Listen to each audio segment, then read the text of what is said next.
श्रीमद् भागवत महापुराण का जो मुख्य मंत्र है, ओम नमो भगवते वासुदेवाय नमः, इस मंत्र का उल्लेख किया।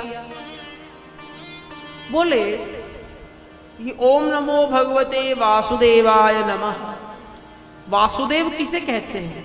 तो वसुदेवस्य अपत्यम पुमान वासुदेव, वसुदेव के पुत्र कृष्ण को वासुदेव कहा जाता है।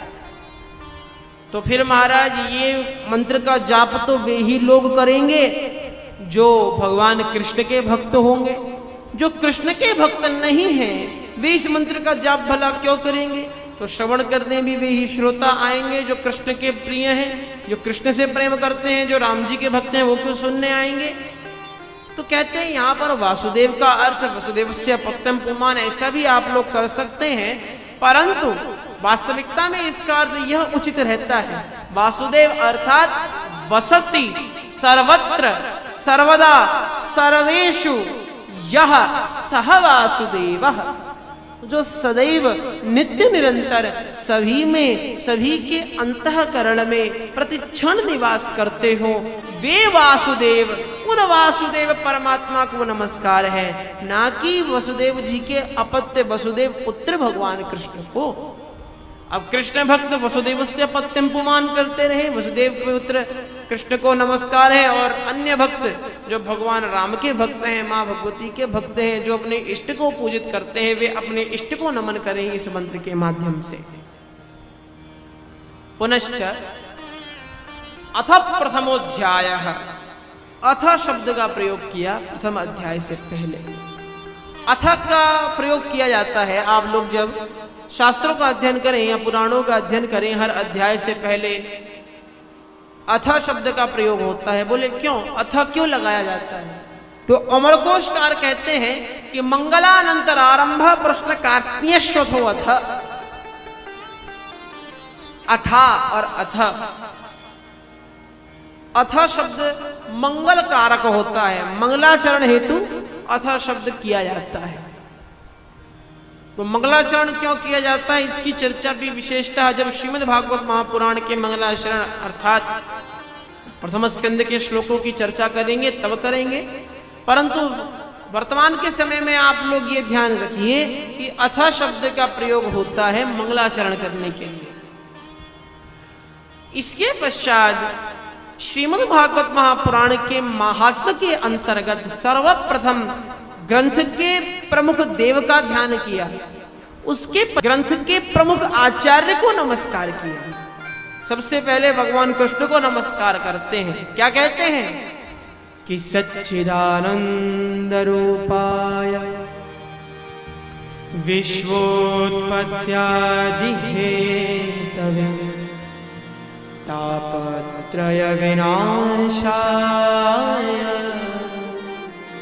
श्री कृष्णाय वयं नुमः। श्री कृष्णाय वयं नुमः, भगवान कृष्ण को बारंबार प्रणाम है, नमस्कार है। बोले कैसे हैं कृष्ण, कृष्ण की कुछ विशेषण तो बताओ। तो कहते हैं सच्चिदानंद रूपाय, यह सद्घन चिद्घन आनंद रूपश्च सह सच्चिदानंदः तस्मै सच्चिदानंदाय सच्चिदानंद रूपाय। जो सद्घन है, सद्घन अर्थात जिनकी सत्ता सदैव विराजमान है, आप रहे ना रहे, आप हैं परमात्मा कृष्ण सच्चिदानंद कृष्ण हैं, आप भविष्य में रहेंगे कृष्ण भी रहेंगे, आप नष्ट हो जाएंगे कृष्ण तब भी रहेंगे, आप नहीं थे कृष्ण तब भी थे। जिनकी सत्ता सदैव विराजमान है वे हैं सच्चिदानंद, वे सत। बोले चित, चित अर्थात जो प्रत्येक प्राणी मात्र के द्वारा कृत श्वास श्वास की क्रिया को जानता हो वो चिद रूप। हम संसार से समस्त रहस्यों को छुपाए रखे, परंतु जिनके सम्मुख हमारा कोई रहस्य नहीं होता, वे चिद्घन परमात्मा जो समस्त चराचर मात्र के प्रत्येक के ज्ञान को जानते हैं, समस्त प्राणी मात्र के हर प्रकार के ज्ञान से लाभान्वित हैं, वे परमात्मा भगवान कृष्ण। और बोले आनंद जो स्वयं आनंद के महासागर हैं, ऐसे सच्चिदानंद रूप। बोले और क्या विशेषताएं हैं? तो विश्वोत्पत्त्यादि हेतवे अस्य विश्वस्य संसारस्य उत्पत्त्यादि नाम यह हेतु सह विश्वोत्पत्त्यादि हेतु तस्मै विश्वोत्पत्त्यादि हेतवे। इस संसार की विश्व की उत्पत्ति आदि के जो हेतु हैं, उत्पत्ति आदि से क्या तात्पर्य है?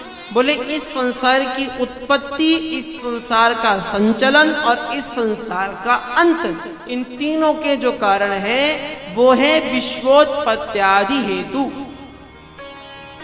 जिनकी कृपा मात्र से, जिनके प्रभाव मात्र से इस संसार की उत्पत्ति होती है, इस संसार का संचलन होता है, स्थिति होती है और इस संसार का नाश हो जाता है, उन विश्वोत्पत्त्यादि हेतु परमात्मा को नमस्कार है।